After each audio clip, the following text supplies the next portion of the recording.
سلام كما يتصنحوتا في تواتن كبراتن تخطاتل تدبي تي في نساعد زدالنا لكم حصرتن اواناون زيناتات حزنا لكم قريبنا لنا كتكتاتلنا عدمنايو بكندي ارستنت بتاتهم كنفلم زبت نبيراو برشد بزول مري حساب مدرخ مناسي كتما عدقرات وردا غانتا افشو من تمزابلت مناسيين تخايدوم تمرت سيفيل محبرات تግራይ ምህዳእ ኩናትን ቀጻል ሰላምን ንምጉስ ጓሳብ ዲስ አበባ ዘካየዶ ላዕለዋይ ዲፕሎማሲያዊ ልኡኽቶ ከም ዝዛዘመ አፍሊጦም አብዞባታት ምብራቅ ደቡብ ምብራቅን ደቡብን ትግራይ ካብ ልሙድ ንታሕቲ መጠን ዝናብ አብዞባ ምዕራብ ትግራይ ኣብ ዝበዝሑ ወረዳታት ዝለዓለ መጠን ዝናብ አብዞባ ሰሜናዊ ምዕራብ ትግራይ ድማ ካብ ማእኸላይ ክሳብ ልዑል መጠን ዝናብ ክረኽባት ትጽቢት ከም ዘሎ ተገሊጾም أوردا تحتاي ماچو طابيا فريما أهداو طابيا طعنا مبعتاو مطبحتاو ግልጋሎት ንምሃብ ዝኽእል ዓቕሚ ሒዙ ንምረቓ ምብቅዑ ምምሕዳር ታውረዳ ኣፍሊጦ ኣብ ዋንጫ ዓለም 2026 ብገንዘብ ዝኸሰቡን ዝኸሰሩን ትካላትን ሰባትን ኣላው ኮይኖም ናብ ዝርዝሩ ሰይርና ኣለና ምስ ዕለታዊ ዜናታት ቢንያም ሓደሽ ሰናይ ምክትታል زبت نبيراو برسد بزول مري حساب مدرخ مناسي كتما عدقرات وردا غانتا افشو من تمزابلت مناسيين تخايدوم عبال فتساميت سرحن حلافيت بيت صفت حوحاتن ويزورو فتلو رقب رقزابهر عم مغفت تمدرخ ابزو حلفو اوم الاختيم تمدرخ مغزلتاتي مسم الله هزبي ابتغتي منازل حادقان مواتون نزدت يلو زلنا يكبلا تزاريبان سمع بريتوريا مستفر موالا كوات سمع رب حزب تقراي زرقاقص انتزيكونا زترفو بسلامون زتن دردرن كنملو علنا إلنا كوانات بيزقبر كل بمفتصام أفعالياتنا بسلامون زتن دردرن مفتاح صعري كنقبر تنحين عيناك بلا قليتن جنوس هيدا وقزاز عبدتسقنا قن نتسمع تقباراوي أي قبرن ترايزي كونس نتسمع بمفراس نتسجمرو جنوس هيدا مملا كلهم عينت مدلوات بمقبار عبلا لينا وفرن مكياد عبزلا على تأرزي ناي حادقا علنا كبلا قليتن حجي زلنا يوقت دلاي سلام زخنه حزب تግራይን عقمታት ትግራይን ዋጋና ከፈሉ ንሰላም ጻዕሪ ኣብ ዝገብርሉ እዋን ብልጽግና ግን ነትስምዕ ብምፍራስ ጀምሮ ጆኖሳይድ ንምምላ ኣብዚ እንደደሉ እዋን ከም ዝርከብ ገሊጸን ካብዚ ከም ዝበለ ሓደጋ ንምውጻእ እንታይ ክንገብራለና ኢልና ክንዝት ስለዝግባእ ምስ መላ ህዝብና ንዝተፈላለዩ ክፋላት ሕብረተሰብን ዝተለና ዝበላ ኮይነን መናሰይ ድማ ኣብዚ ከም ዝበለ ኩነታት ታሪኻዊ ሓላፍነት ከም ዘለዎም ኣብቲ መድረኽ ተዛሪበን تمرت سيفيل محبرات تግራይ ምህዳእ ኩናትን ቀጻል ሰላምን ንምጉስጓስ ኣብ አዲስ አበባ ዘካየዶ ላዕለዋይ ዲፕሎማሲያዊ ልኡኽቶ ከም ዝዛዘመ ኣፍሊጦም ሕብረት ማሕበራት ሲቪል ማሕበረሰብ ትግራይ ኣክሶት ጉባኤ ህዝባዊ ርክባት ትግራይን ማሕበረሰብ ንግዲ ትግራይን ቻምበርስ ዝወክል ሓበራዊ ልኡኽቶ ኣብ አዲስ አበባ ዘካየዶ ስትራቴጂያዊ ዲፕሎማሲያዊ ዑደት በዓወት ከም ዝዛዘመ ኣፍሊጦም ቀንዲ ዕላማት ልኡኽቶና ወኽሰኸ ዝኸይድ ዘሎ ወጥሩ ኩናት ብህጹጽ ንምህዳእ نتقعت تقالعتي كفالات حبرسة من مكل كمون عملا تقراي إثيوبيا إلوون أبزوبا قرن أفريقان وحو السلام نمرقيقات زعال ميلوم تلو أخن ربحان دحنا تنزب تقراي السرح ناتا زي شاراون منقستاون زي كونان تمرت بمخان مسا بدي شاباز ركبو إمباسيتاتن توكلت حورات منقستاتن كلتا أو زتتات كام زكايدون أفليتو لهم أبزوم زتتات تلو أخ أبايتانا معبال زخير زله اللوكونتات زرئي عمرتو عوز تسرتن ميزانا وقمقام أقريبيوم توم زتتاتنا وسخب زخير زلو بوليتيكاون تتاون وطر مخنيات عمونغو حيلتات فيدرالن تقراين زرق زلو مسحاب كمون زلو وشت أو بوليتيكاو مكيوفال بفولي بمقلاح عبتنا تقبا زخير زلو ناي مكل خال ديبلوماسي عدلات زتوكور نيروميلوم اتلوخ جل زوم أكلات داقم حوافا بزخونا أقباب سفيح تساتفو سيفيل محبرة سابن تبقوسو أفريقا حبرتن كالو أوتن زكاتته داقماي ناب سلام كيدي كقربون كدرادرون كمزلو ماسميرولو زيد ما نتوم جنا زيد فتحنا يفجأ ما كفتات نملان زلاق السلام نمرقاتن وسان يوم تلوق بتوساقي بسنك حترة زناب نزمت دركي كلهم مدارك تأكلات تخورت جيرم نخسر حون كام زتة جليتهم توم مع جراو الدبلوماسيا ومشاركة بوجنهم زي قارة عرضاتهم التناخيرهم كام زقتلو دل مرقات هيبامهم أجراو يعني مشاركة وترقينات المهدا نايمكل خال دبلوماس قدام نتكبوك على زاتو خينهم كلهم زملكتهم تواسعات مسارات قطع وقربات داغماي كجمرون نتقعات نستقال محاور سبات زدلي وسنت سبع حجزات كأبيون سون ألبوا خجبر مخانا مرجعيتهم كموسيت نايز عدد دمال أوخ سيفيل محاورات تجراين أهجراويان مشاركتن حبيرون المسرح حبراوك الآتيوم تتمرت بتوساقي سرع زخون حبراو مدرك المملكة خال دبلوماسن ናይ ቅድመ መጠንቀቕታ መድረኽን ብወግዒ ክምስረት ፀዊዕሎም ሎም ያው ውሽጣዊ ዓቕሚ ዝተሰረተ ናይ ሰላም ህንፀት ምውሓስ ዘይተገደበ ሰብኣዊ ሓገዝ ከምኡውን ንጡፍ ናይ ምክልኻል ዲፕሎማሲ ምትግባር ነቲ ጽባሕ ከጋጥም ዝኽእል ዘስካሕክሕ ሰብኣውን ፖለቲካውን ቅልውላው መከላኸሊ ዘለዎ እንኮ መንገዲ ክብል ገሊጹ ህዝባዊ ርክባት ጥምረት ሲቪል ማሕበራት ትግራይ ኣብ ዞባታት ምብራቕ ደቡብ ምብራቕን ደቡብን ትግራይ ካብ ልሙድ ንታሕቲ መጠን ዝናብ ኣብ ዞባ ምዕራብ ትግራይ ዝበዝሓ ወረዳታት ዝለዓለ መጠን ዝናብ ኣብ ዞባ ሰሜናዊ ምዕራብ ትግራይ ካብ ማእኸላይ ክሳብ ልዑል መጠን ዝናብ ክረኽባት ጽቢት ከም ዘሎ ተገሊጾም ኣብ ዝቕጽል ሰሙን ኣብ ዞባታት ምብራቕ ደቡብ ምብራቕን ደቡብን ካብቲ ልሙድ ንታሕቲ መጠን ዝናብ ኣብ ዞባ ምዕራብ ዝበዝሓ ወረዳታት ዝለዓለ መጠን ዝናብ ኣብ ዞባ ሰሜን ምዕራብ ካብ ማእኸላይ ክሳብ ልዑል መጠን ዝናብ ክረኽባ ትጽቢት ከም ዝግበር እዩ ብምትሕባር ኮሚሽን ኣመራርሓ ስጋኣት ሓደጋ ትግራይ ማእኸል ኣገልግሎት ሜቴዎሮሎጂ ትግራይን መዳርግቲ ኣካላትን ዝተዳለወ ሰሙናዊ ትንበያ ዝናብ ኣመላኺቱ ዘሎ ካብ ልሙድ ንታሕቲ መጠን ዝናብ ኣብ ዝረኽቡ ከባቢታት ኣብ ስራሕቲ ሕርሻን ኣቅርቦት ማይን ብጣዕሚ ከቢድ ኣሉታዊ ጽልዋ ክህልዎ ከም ዝኽእል ድማ ተተንቢሎም ብመሰረት ካብ ሓምለ 14 ክሳብ 24 2018 ዓመተ ምህረት ክህሉ ዝኽእል ሰሙናዊ ትንበያ ዝናብ ኣብ ዞባ ምዕራብ ትግራይ ኣብ ዝበዝሓ ወረዳታት ዝለዓለ መጠን ዝናብ ክረኽባ እውን ትጽቢት ተገይሩሎም እዚአን እውን ወረዳታት ወልቃይት ጸገዴ ማይጋባ ቆራሪት ቃፍታ ሓሞራ ከተማ ዳንሻን ማይካድራን ካብ 80 ሚሊ ብርቱዕ ዝናብ ክረኽባ ከም ዝኽእላ እቲ ትንበያ ኣመላኺቱ መብዛሕትአን ከባቢታት ዞባ ሰሜናዊ ምዕራብ ትግራይ ካብ ማእኸላይ ክሳብ ልዑል መጠን ዝናብ ክረኽባ ትጽቢት ዝግበር እንትኸውን ወረዳታት ኣስገደ ጸለምቲ ጽምብላ ዛና ላዕላይ ጸለምቲ ላዕላይ ቆራሮን ታሕታይ ዲያቦን ታሕታይ ቆራሮን ካብ 80 ክሳብ 100 ሚሊ ኣዝዩ ልዑል መጠን ዝናብ ናይ ምርካብ ዕድል ከም ዘለወን ኣመላኺቱ ብሓፈሻ ኣብቲ ዞባ ዝህሉ ዝርግሐ ዝናብ ንምንቅስቃስ ሕርሻ ምቹው ኮይኑ ከም ዝቕጽል ኣሃዛዊ መረዳእታታት ሜቴዎሮሎጂ ይሕብሩ መብዛሕትኦም ወረዳታት ዞባ ማእኸል ትግራይ ክሳብ ልዑል መጠን ዝናብ ክረኽቡ ትጽቢት ዝግበር ኮይኑ ኣብ ዝበዝሓ ወረዳታት ካብ 60 ሚሊ ክሳብ 80 ሚሊ መጠን ዝናብ ዝህልወን ከም ዝኾነ ተገሊጹ እዚኣተን ድማ ኣሕፈሮም ወርዕለኸ እምባሰነይቲ እንዳባጻሕማ እገላን ራማ ዓዲ 4 ትሕቲ 60 ሚሊ ዝሓሸ ዝናብ ናይ ምርካብ ዕድል ከም ዘለወን እቲ ትንበያ ኣመላኺቱ በአንጻሩ ዝበዝሑ ከባቢታት ዞባ ምብራቕ ደቡብ ምብራቕን ደቡብን ካብ ብጣዕሚ ዝተሓተ ክሳብ ማእኸላይ መጠን ዝናብ ማለት እውን ካብ 40 ክሳብ 60 ሚሊ ማለት እውን ዝሓሸ ዝበሃል ዝናብ ናይ ምርካብ ዕድል ኣለዎም ከም ኣጽቢ ስብሓ ሳዕስዕ ጻዕዳ እምባ ኢሮብ ጽራእ ወንበርታ ራያ ዓዘቦ ራያ ጨርጨር ራያ ላማጣ ዝበላ ወረዳታት ድማ ትሕቲ 30 ሚሊ ብውስን መጠናዊ ካፋ ናይ ምርካብ ዕድል ኣለወን ብመሰረት እቲ ትንበያ ብምኽንያት ተፈጢሩ ዘሎ ጠንካራ ኢልኒኖ ኣብ ትግራይ ከጋጥም ዝኽእል ሓደጋ ሕጽረት ዝናብ ንምንካይ ዝሕግዙ ንጥፈታት ይካየዱ ምህላዎም እቶም ትካላት ገሊጾም እዚ ሰሙናዊ ትንበያ ንጥፈታት ማእቶት ሕርሻ ንምክያድ ወሳኒ ሓበሬታ ስለ ዝኾነ ናብ ኩሉ ሓረስታይ ክበጽሕ ክግበርን በብብርኩ ዝርከብ ኣመራርሓን በዓል ሞያን ድማ ነቲ ያንጸላልዩ ዘሎ ሓደጋ ድርቂ ንምምካትን ንምንካይን ዘኽእል መሪሕነት ደገፍን ክትትልን ክገብሩ ኣተሓሳሲቦም ኣብ ወረዳ ታሕታይ ማጨው ጣብያ ፈሪማ ኣሃዳዊ ጣብያ ጥዕና መጥባሕታዊ ግልጋሎት ንምሃብ ዘኽእሎ ዓቕሚ ሒዙ ንምረቓ መብቅዑ ምምሕዳር እታ ወረዳ ኣፍሊጦም ተወካሊ ቢሮ ሓለዋ ጥዕና ትግራይ ዶክተር ሓርነት ኣዳነ ካብ ምምሕዳር ዞባን ካብ ሆስፒታል ቅድስቲ ማርያም ሪፈራል ሆስፒታል ኣኽሱምን ዝመጹ ኣመራርሓና ጋይሽን ምስ ኣመራርሓ ወረዳ ታሕታይ ማጨው ኣብ ዝተረኸብሉ ዝተመረቐ እዚ ኣሃዳዊ መጥባሕቲ ጥዕና ጣብያ ፈሪማ ሙሉእ ናውቲ ሕክምና ተማሊኡሉ ስርሑ ከም ዝጀመረ ተገሊጹሎም እቲ ጣብያ ጥዕና ዝህቦ ግልጋሎት ብሰንኪ ምቁርራጽ ግልጋሎት ሓይሊ ምትእውዋል ስራሕ ከይህሉ ብምዕላም መብራህቲ ኣብ ዘይትህልወሉ ሶላር ተኣታትዩሉ ንምረቓ በቒዕሎም ዕላማ እዚ ኣሃዳዊ መጥባሕቲ ካብ ጣብያ ፈሪማን ከባቢኣን ሪፈር ተባሂለን ናብ ከተማ ውቕሮ ማራይን ኣኽሱምን እንትለኣኻ ብሰንኪ ርሕቀት መንገዲ ህይወተን ክስእና ዝግደዳ ኣዴታትን ህፃውንትን ንምድሓን ዓሊሙ ዝተኣታትወ ከም ዝኾነ ዶክተር ሓርነት ኪዳነ ገሊጾም እዚ ኣሃዳዊ መጥባሕቲ ናብ ዝለዓለ ደረጃ ንኽበጽሕ ተሳትፎ ማሕበረሰብ ጣብያ ፈሪማን ከባቢኣን ወሳናይ ከም ዝኾነ እውን ዶክተር ሓርነት ወሲኾም ብሰንኪ ኣጋጢሙ ዝነበረ ኩነታት ውዳበታት ህዝቢ ተበታቲነን ጸኒሐን እየን ሕጂ ግና ኣደ ህይወት እናሃበት ህይወት ክትስእን የብላን ዝብል ቃል ክቡር መራሒና መለስ ዜናዊ ተግባራዊ ንምግባር ውዳበታት ደቂ ኣንስትዮ ልምዓት ጉጅለ ብምጥንኻር ሞት ኣዴታትን ህፃውንትን ከምኡውን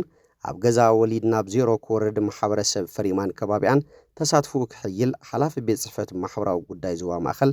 ኣይተ በርሀ ገብረ ዮሃንስ መልእኽቶም ኣመሓላሊፎም ኣብ ዋንጫ ዓለም 2026 ብገንዘብ ዝኸሰቡን ዝኸሰሩን ትካላትን ሰባትን ዕላው ኮይኖም ዋንጫ ዓለም 2026 ብዓወት ስፔን ተወዲኡሎም እዚ ን39 መዓልታት ኣብ 3 ሃገራት ክካየድ ዝቐነየ ጾታ ካብ ዝኾነ ቅድሚኡ ዝተኻየዱ ውድድራት እቲ ዝዓበየ ኮይኑሎም ዝያዳ ሃገራት ክሳተፋ ምኽኣለንን ዝያዳ ግጥማት ምክያዶምን ካብቶም ዝውሰዱ ስጉምትታት ዝያዳ ትኩረት ይረክብ ከምኡውን ዝያዳ ዕድላት ገንዘብ ይህሉ ማለት እዩ ከዋኽብቲ ኩዕሶ እግሪ ዓለምና ኣብ ሜዳ ታሪኻዊ ህሞታት ኣብ ዝፈጥሩሉ ዝነበሩ እዋን ካብኡ ብቢልዮናት ዝቁጸር ገንዘብ ፈሪሎም ኩሉ ሰብ ግን ብዙሕ ዶላራት ኣኪቡ ማለት ኣይኮነን ስለዚ ገለ ብዙሕ ገንዘብ ብምርካብ ክኸስቡ ከለው ገለ ፋይናንሳዊ ክሳራታት ገጢምዎም እዩ ኣማሓዳሪ ኣካል ኩዕሶ እግሪ ዓለም ፊፋ ካብ ዋንጫ ዓለም ዝረኸቦ መጠን ገንዘብ ማእለያ የብሉን ተባሂሉ ኣብ 2022 ኳጽራ ፈረንጂ ካብ ኳታር ኣብ ዝተኻየደ ጾታ 7.6 ቢልዮን ዶላር ብምርካብ ክብረ ወሰን ዝሓዘ መኽሰብ ክረክብ ከሎ ኣብ 2026 ኣብ ኣሜሪካ ካናዳን ሜክሲኮን ካብ ዝተኻየዱ 48 ጋንታታት ዝተሳትፋሉ ውድድር ዝረኸበ ኣታዊ ከዓቢ ትጽቢት ይግበር ላዕለወይቲ ስትራቴጂስት ዶች ባንክ ስሪሪች ማሪዮን ላቦር ፊፋ ኣብ ውሽጢ 4 ዓመት ዝረኸቦ ኣታውታት ኣስታት 13 ቢልዮን ዶላር ብምርካብ ብዘይ ሕቶ ቀንዲ ተዓዋቲ ዝውድር ምዃኑ ትዛረብ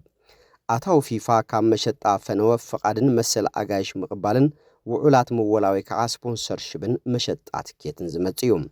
ፊፋ እውን ምስ ወግዓዊ ዕዳጋ ዳግመ መሸጣ ናብ ካልኣይ ዕዳጋ ብምስጋር ካብ ዓዳግን ሽያጥን 15 ሚእታዊት ክፍሊት ወሲዱሎ ኢላ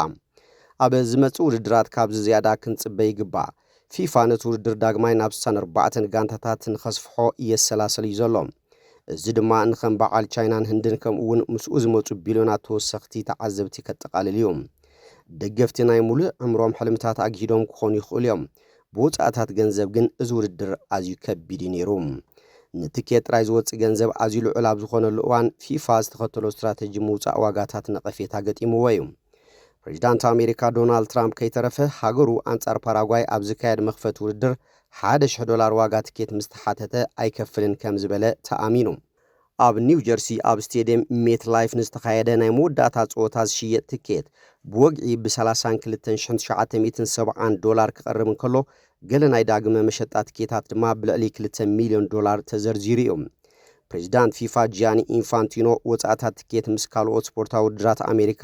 ዝሰማማዕ ምዃኑ ብምምጓት ነዚ ነቐፌታ ክከላኸሉ ተሰሚዑ ካብ ትኬት ወፃኢ ደገፍቲ ብበረራታት ምግብን መዕረፍ ቦታን ብዘውፅዎ ወፃእታት እውን ጅቡኦም ተነጊፍ እዩ ሓደ ካብቲ ኣዛረብቲ ዜናታት ዝኾነ ወሰኽ ትኬት ባቡር ኒው ጀርሲ ትራንዚት እዩ ናብ ስቴዲየም ሜት ላይፍ ናይ 30 ደቂቃ ጉዕዞ ባቡር ካብቲ ልሙድ ናይ ምምላስ ክፍሊት $12.9 ናብ $150 ወሲኹም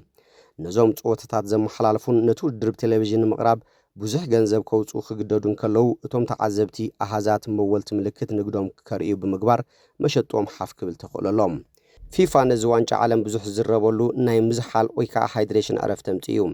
እዚ ስጉምቲ ኢንፋንቲኖ ውፅእ ስፖርታዊ ጉዳይ ዝበለ ኮይኑ ፊፋ ካብ ዝተወሳኺ ኣታዊ የብሉን ይኹን እምበር ተፃወትን ናይ 3 ደቂቃ ዕረፍቲ ኣብ ዝኸድሉ እዋን ነቶም ጸወታታት ዘመሓላልፉን መወልትን ሓድሽ ንግዳዊ ዕድል ፈጢሩሎም እዩ ንመሰል ፈነወ ኣሜሪካ $485 ሚልዮን ከም ዝኸፈለ ዝነገረሉ ፎክስ ስፖርት ነቲ ናይ ዕረፍቲ ሰዓት ዝመወላ ትካላት ንግዲ ክረኣያ ይገብር ነይሩ ብመሰረት ክኢላታት ኣብ ፎክስ ብማእኸላይ ገምጋም ናይ 30 ካልኢት መዋዕውዒ ዋንጫ ዓለም ካብ $200,000 ክሳብ $300,000 ይሸይጥ ኣብ ናይ መወዳእታ መድረኻት ኣብ ዝተኻየደ ጸወታታት ኣሜሪካ ክሳብ $750,000 በፂሑ እቲ ናይ ሃይድሬሽን ዕረፍቲ ጽሩይ ናይ መዋዕውዒ ዝርዝር እዩ እንተዘይኸውን ኣዝዩ መገረመ እዚ ቅዲ ክቕጽል እዩ ምክንያቱ ሕጂ ሞዴል ቢዝነስ ፊፋ ኮይኑ እዩ ትብል ማሪዮን ኣብ ዓዲ እንግሊዝ ቢቢሲ ወይ ድማ አይቲቪ ጸወታታት ዝዕዘቡ ደገፍቲ ኣብ ቢቢሲ ዝኾነ መዋዕውዒ ብዘይ ምጥቃም አይቲቪ ድማ ኣብ ውሽጢ 60 ደቂቃ ዝጥቀመሉ መጠን መዋዕውዒታት ብዝምልከት ብሕግታት ተቆጻጸር ስለ ዝተገደቡ ካብ ናይ ሃይድሬሽን ዕረፍቲ መዋዕውዒታት ተኸልኪሎም እዮም ወግዓውያን መወልቲ ዋንጫ ዓለም ንብራንድታት ምስቲ ውድድር ንምትእሳር ማእልያ ዘይብሉ ገንዘብ ይኸፍሉ እንተኾነ ኣብ መወዳእታ ብገንዘብ ከም ዝጥቀሙ ዘጠራጥር ኣይኮነን ከም በዓል ኣዲዳስን ኮካ ኮላን ዝኣመሰሉ ትካላት ኣብ ኩሉ ቦታታት መዋዕውዒታቶም ተጠቂዑ እዮም ኣዲዳስ ምስቲ ቀንዲ መወዳድርቱ ናይክ ኣብ ከቢድ ንሕንሕ ኣትዩ እዩ ላሚን ያማል ጁድ ቤሊንግሃምን ሊዮነል መሲን ሳተፍዎ ሓደ መዋዕውዒኦም ኣስታት $50 ሚልዮን ኣውፂሉ ይኹን እምበር ገለ ዘይወግዓውያን ትካላት ምልክት ፊፋ ደገፍቲ ውሑድ ከም ዝርእይዎም ንምርጋጽ ብምፍታን እውን ተጠቀምቲ ኮይኖም እዮም ንኣብነት ኣብ ሳን ፍራንሲስኮ ኣብ ዝርከብ ስቴዲየም ሌቪ ወፃእ ዝነበረ ኣርማ ሌቪ ተሸፊኑ ነይሩ ኣብቲ ቀንዲ መዋዕዊ ኣዲዳስ ብተወሳኺ ናይ BAI ዝተሰርሐ ሰር ዴቪድ ቤክሃም ብርግጽ በኣካል ንኽሰኣል ግዜ ዘይረኸበ ክኸውን ይኽእል ነይሩ። ናይ መጀመርታ ቢልዮነር ስፖርተኛ ብሪጣንያ ካብ ሆም ዲፖ ክሳብ ባንኪ ኣሜሪካ ኣብ ብዙሕ መዋዕውዕታት ተሳቲፉ እዩ። ቅድሚ 2 ዓመታት ጫምኡ እኳ እንተሰቐለ ቤካም ገጽ ኩዕሶ እግሪ ኣሜሪካ ኮይኑ ይቕጽል ኣሎ። እታ ብሓባር ዝውንና ኣሜሪካዊት ክለብ ኢንተር ሚያሚ $1.45 ቢልዮን ዝዋግኣ ፍራንቻይዝ ሜጀር ሊግ ኩዕሶ እግሪ ክትከውን ምዃና ይግመት። ኣብ ሜዳ ዋንጫ ዓለም ክዕወተ ይከኣለን ክኸውን ይኽእል እዩ። እንተኾነ ካብኡ ወጻኢ ኣብ ንግዳዊ ጾታ ከም ዝተዓወተሉ ዘየካትዕ እዩ። ኣብ መላእ ኣሜሪካ ካናዳን ሜክሲኮን ዝርከባ 16 ኣንገድቲ ከተማታት ንኣቀባብላ ኣጋይሽ ሆቴላትን ትካላት ንግዲ ውሽጢ ዓድን ዘዕብዩ ዋሕዚ ኣደነቕትን በጻሕትን ክቕበላ ጸኒሐን እየን። ካብዚ ዝረኸቦ ቁጠባዊ ረብሓ ውሑድ ምዃኑ ክኢላታት ይዛረቡ። ፊፋ ኣስታት $41 ቢልዮን ኣብ ቁጠባ ዓለም ክውስኽ ምዃኑ ገሚቱ። ካብዚ እቲ $17 ቢልዮን ንቁጠባ ኣሜሪካ ጥራይ ክዕብዮ ምዃኑን 185,000 ስራሕ ክፈጥርን መብዛሕትኡ ድማ ኣብ ምእንጋድን መዕረፈ ጋይሽን እዮም። ኣካየዲ ስራሕ ፕሮጀክት ምሕደራ ኩባንያ ኦክስፎርድ ግሎባል ፕሮጀክትስ ኣሌክዛንደር ቡዲዘር ግን ከምዚ ዝበለ ዓብዪ ስፖርታዊ ውድድር ምእንጋድ ዘለዎ ናይ ነዊሕ ግዜ ቁጠባዊ ረብሓታት ጭቡጥ ከም ዘይኮነ እዩ ዝዛረብ። ብርግጽ ብዙሓት ምስቲ ውድድራት ካብ ዝመጽእ ዕግርግር ርሕቕ ክብሉ ስለ ዝደልዩ ኣንገድቲ ከተማታት ቁፅሪ በጻሕተን ምንቁልቋል እዩ ዘርኢ ኢሉ። ኣብ ምቁፃር ሰራሕተኛታት ምውሳኽ ክህሉ ይኽእል እዩ። እዚ ግን ኣብ ኣጋይሽ ምቕባል ንዝተሓተ ደሞዝ ዘለዎም ዕዮታት ጥራይ ከም ዝኸውን ይምጉት። ስራሕ ይፈጥር እምበር ሃብቲ ኣይፈጥርን ድማ ይብል። ወግዓዊ ኣሃዛት ከም ዘመልከትዎ ኣብ ኣሜሪካ ኣብ ባራትን ቤት መግብታትን ምቁፃር ስራሕ ቅድምቲ ኣብ ጉንበት ዝተኻየደ ውድድር ከም ዝወስኸ እኳ እንተተገለጸ እቲ ዕቤት ግን ሓፂር እዋን ዝተረኣየ እዩ። መብዛሕትኡ ኣብዚ ዋንጫ ዓለም ዝጸንሑ ስቴድየማት፣ ሆቴላት ልምድ ዝካየደሎም ቦታታትን ትሕተ ቅርጺ መጓዓዝያን ስለ ዝተጠቐመ ካብ ልምዓት ዝኾነ ቁጠባዊ ረብሓ ኣይክህሉን ኢሉ። እቲ ትጽቢት ዝግበረሉ ጠለብ ክፍልታት ሆቴላት ኣይተረጋገጸን። ኣካላት ኢንዳስትሪ ኣብዚ ዓመት ኣብ ኣንገድቲ ከተማታት ካብ ዝሓለፈ ዓመት ዝወሓደ ምዝገባ ከም ዝተረኣየ ድማ ጸብጺቦም። ማሕበር ሆቴላት ብሪቲሽ ኮሎምቢያ ናይ መወዳእታ ኣሃዛት ምዝገባ ገና ክረጋገጽ እኳ እንተዘይከኣለ ሰነን ሓምለን ግን ካብ ዝሓለፈ ዓመታት ኣጸቢቖም ዝወሓዱ ምንባሮም ይገልጽ። እቲ ውድድር ን4 ተኸታተልቲ መዓልትታት ሆቴላት ስራሕ ዝረኽባሉ ዕድል ኣይፈጠረን ይብል። ኣብ ክንድኡስ ኣብ ፍሉይ ዕለታት ልዑል ጠለብ ከም ዘስዕብ ይገልጽ። ንኣሜሪካውያን ሰብ ሆቴል እቲ ቅድመ ውድድር ዝነበረ ሃይሃይታ እውን ኣይሓገዞምን። ማሕበር ሆቴላትን መንበሪ ኣባይትን ኣሜሪካ ፊፋን ባዕሉ ዝጥቀመሉ ብዙሕ ክፍልታት ብምሓዝ ናይ ሓሶት ጠለብ ፈጢሩ እዩ ክብል ከሲሱ። ፊፋ ነቲ ክሲ ኣፍልጦ ከም ዘይህቦ ድማ ገሊጹሎም። ማርዮን ኣብ ፈረንሳይ እውን ኣብ 1998 እቲ ትጽቢት ዝተገብረሉ ጠለብ ክመጽእ ብዘይምኽኣሉ ተማሳለ ነገር ከም ዘጋጠመ ትሕብር። ክሳብ ሚያዝያ 80% ሰብ ሆቴላት ኣሜሪካ ካብቲ ናይ መጀመርታ ትንበይኦም ንታሕቲ ቡክ ከም ዝተገበረ ገሊጾም። ክልተ ሲሶ ካብ ሰብ ሆቴላት ኒውዮርክ ካብቲ ዝተጸበይዎ ንላዕሊ ዝተሓተ ምዝገባ ከም ዝገበሩን ኣብ ሲያትል ድማ ዳርጋ 80% ብዙሓት ነቲ ውድድር ዘይፍጻመ ኢሎም ይጽውዕዎ ክትብል ገሊጻ። ዋንጫ ዓለም 2026 እቲ ዝዓበየ ውድድር ጠላዕ ክኸውን ዝተረፈ የለን። ብገምጋም $50 ቢልዮን ኣብ ጠላዕ ትሕጃ ከም ዝተገበረን ኣብ ነፍሲ ወከፍ ጾታ ኣስታት $500 ሚልዮን ከም ዝተወራረደን ኣብ ኢንዳስትሪ ጠላዕ ተገዳስነት ዘለዎ ትካል ፋይናንሳዊ ኣገልግሎት ማክዋሪ ሓቢሩ።